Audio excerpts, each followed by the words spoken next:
Hello everyone, welcome back to Dine with Joki Dongo's channel. This is where we do family recipes that are friendly and enjoyable to do. So those people who have my number have always requested that we do a biryani, and yes, today we're doing biryani recipe. First of all, I want to show you how you can make your meat to be so tender. The most Coastarian people use, they first of all grate all bread. Look at this meat. Bread their popo. Popo has been found to have enzymes that breaks all the collagen in the meat. So if you soak it or marinate it for 2 to 4 hours, your meat is going to be like this. You see? And this is the Kenyan chicken, and it is that sort. So I wanted to show you that trick. About the pineapple, the pawpaw that you can use any, either ripe or unripe. You see? You can see it. So that is the trick. And this procedure, I did it before because it is not part of biryani, but I understand Coastarian people use this type of tenderizing their meat. See? And this is not ile ingine. So today, be very slow, like be comfortable seated. We're cooking Coastarian meal. This is a meal, you know, people from coast, they cook pole pole. Like, the food takes time, and they make the best meals.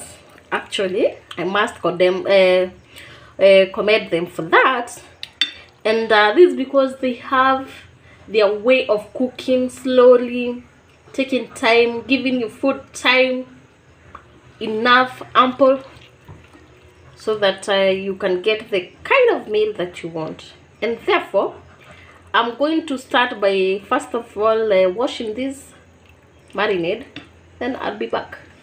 I'm going to talk about a little history or background of biryani.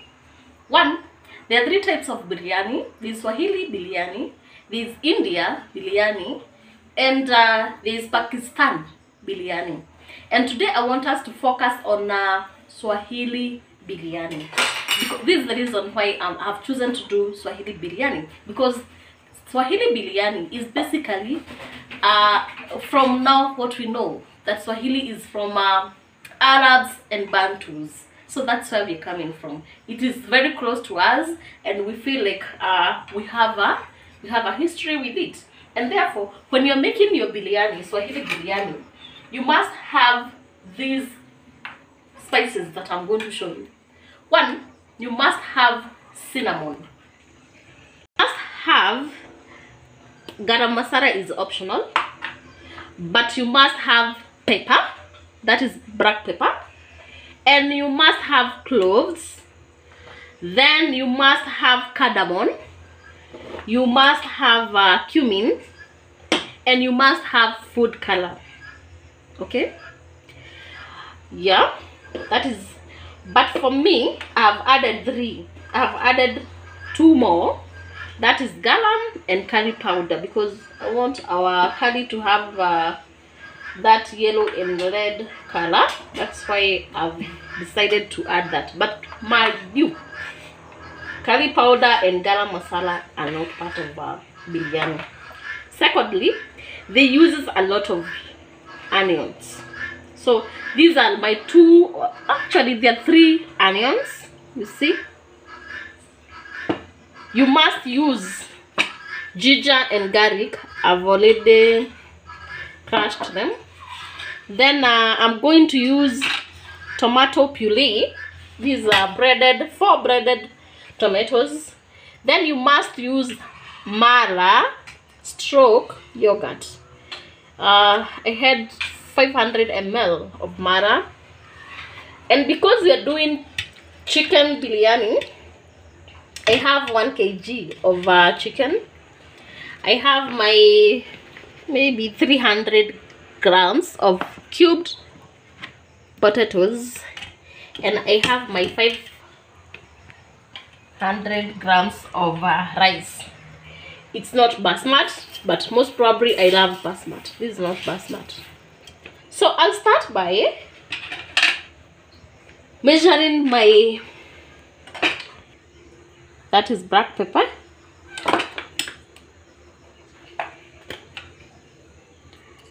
clove, a must have when you're making your biryani. And by the way, I must give you this secret. I used to take a lot of biryani when I was breastfeeding, and my friends, maziwa ilikuwa inatoka kutoka. So I don't know, people say that spices are not good when you're breastfeeding, but for us, we never had hard time with it. So another thing is you must have cinnamon. I know some people do not like cinnamon, but when you're making biryani, Swahili biryani, you must have it. Then garam, we're going to have our curry. I've added a full teaspoon. Cumin, I'm going to add it direct. Then I have my oil. This oil, I'll be using it severally, so I'll be showing you. So I want to first of all mix all these. Then I'm going to add it to our meat plus salt here.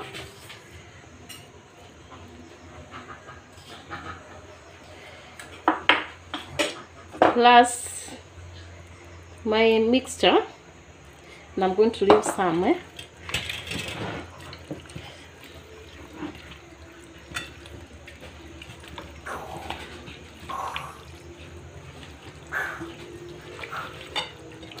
There are those people who will use ghee, but at the moment we don't have it. If you have it, you can use it in, instead of using your vegetable oil.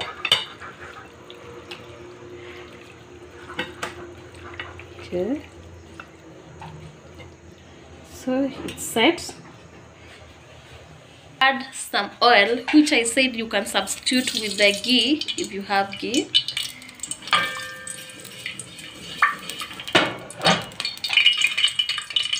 Then to it, I'm going to add my cumin.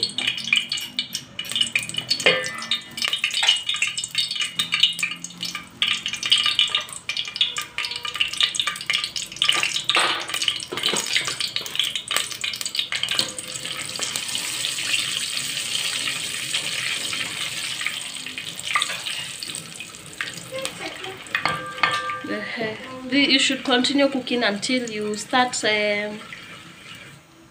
getting that aroma of cumin coming out so strong.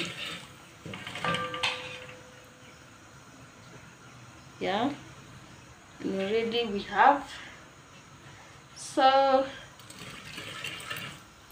we are then going to add our tomato puree.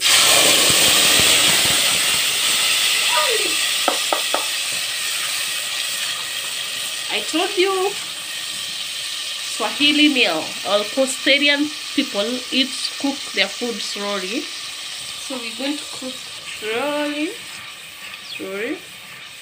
Actually, when you have a jiko ya makaa, it would be the most appropriate.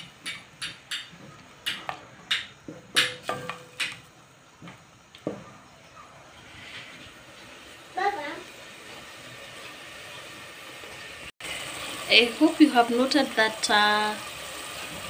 the excess liquid or solution has already evaporated.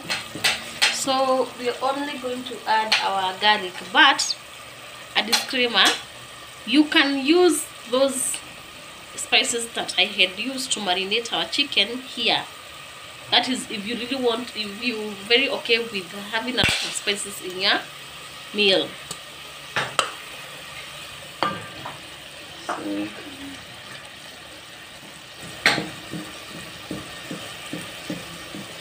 we are as well going to give our garlic enough time to get cooked, to marry with the food, with the last. Then we'll be back here to add our tomato, not tomato, but our mix. So we're going to add some salt, just a little bit of it. And I told you we are cooking very slowly, so in between these breaks they are ranging from 8 minutes to 10, and even some will even be more than 15, eh? So hii chakula hupikwa mtu akiwa na subira kabisa, but it is best suitable to be prepared over the weekend, especially for those people who are busy in their businesses and at work. It will take a lot of time actually, because you need to marinate your meat like I did 4 hours ago with whatever tenderizer that you'll be using. So I'm adding my chicken.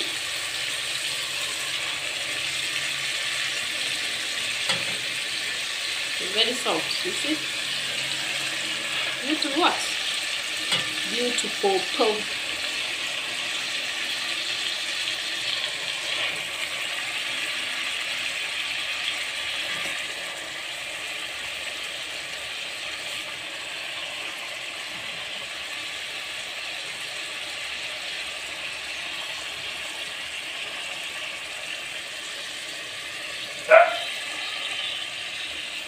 So we're going to give it a good cook of about 15 minutes. Okay, I'll be opening and giving it a mix. Then we're going to add the next ingredient. We are now on the rice that we're going to use. Normally, there are those herbs that they use, but I was not lucky enough to get them.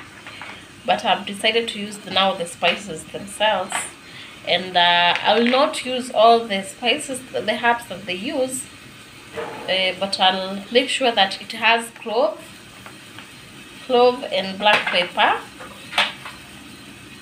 Yeah, they usually add their herbs there when boiling their rice, and that is the only trick. And then the other one, I told you that I normally don't use.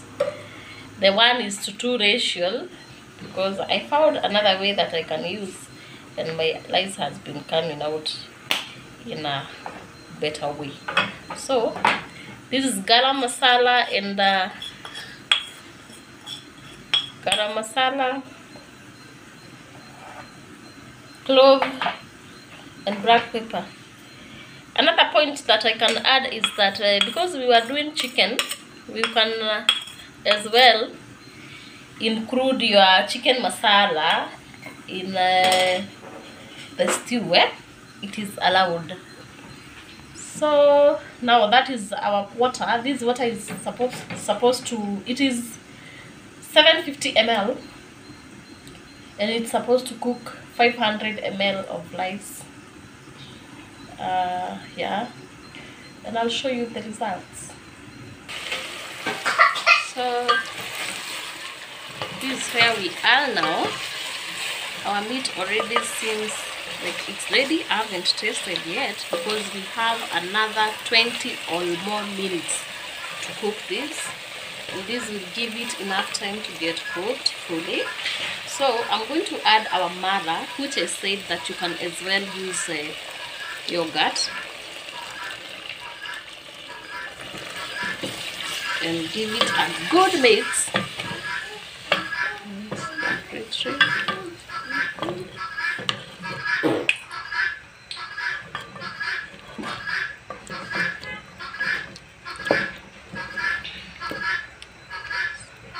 I've mixed it properly, and so I'm going to give it 20 minutes to get fully cooked, to incorporate marry, and therefore we'll be back here. Although I intend to now start frying our onions and making our potatoes to be like you fry them too. Okay.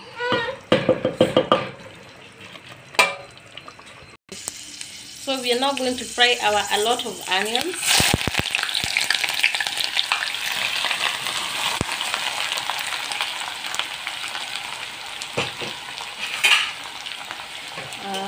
Seems like I've underestimated them, but I don't want to waste a lot of oil with the flavors.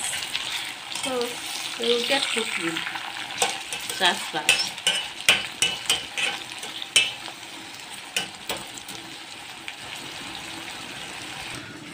We are now about to have a look at our rice.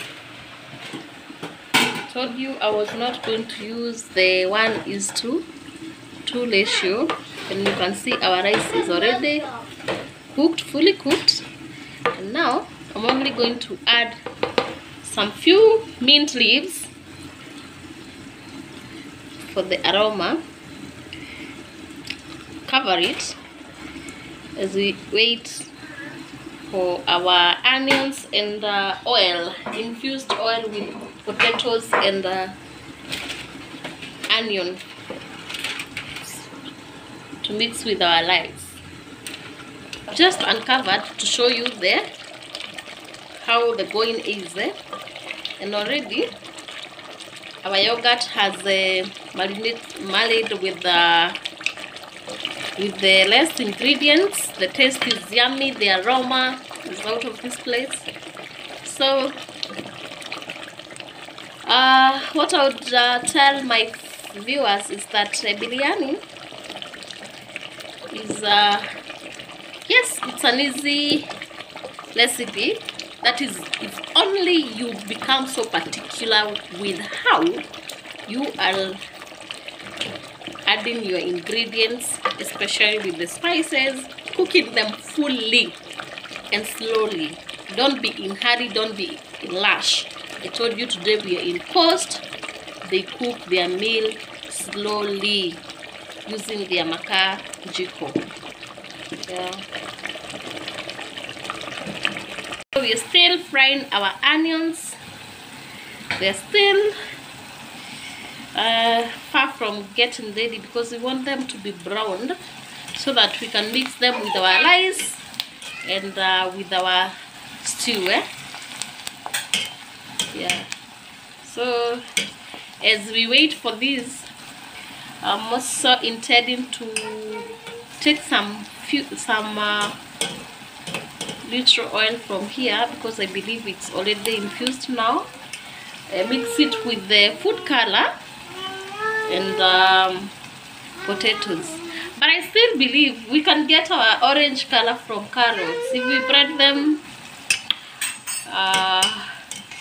you'll still get your orange color. That is if you have a lot of home beer with the food colors like I do, but I just decided to do this one because of a recipe, and of course I've ever done it several times. Okay. I've taken some oil from there and some food color here so that we can add it to our potatoes.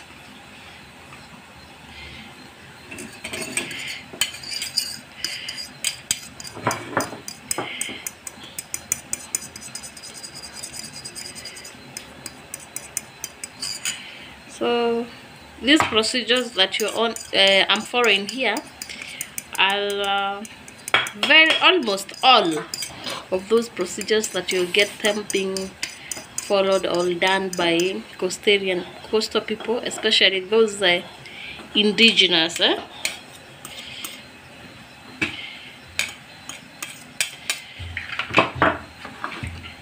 We'll also do the same. We'll Add the food color to the potatoes before they get cooked in the oil. That is infused oil. Already I feel like we are late because our stew is almost ready, and the only thing that is remaining is potatoes, because they have to be cooked until they are soft. After they have been fried, then added to the stew, and then we will be ready to have our biryani, our Swahili biryani makeu. Yes, so our stew is ready. We're going to add our potatoes. I had cooked them in infused oil with onions. Then I'm going to add some part of onions that you had seen me preparing. Okay.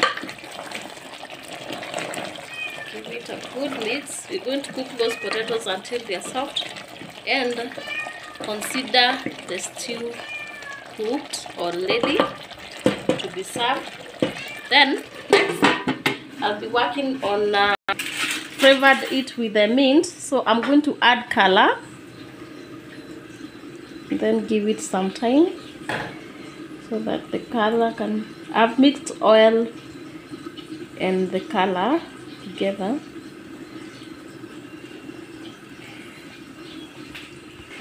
And because both are hot, the oil is hot and the rice is hot,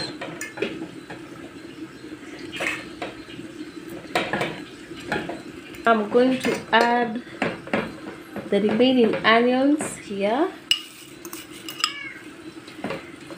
to our rice, and our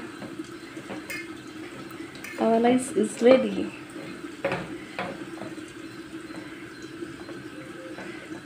Very ready, waiting to be served.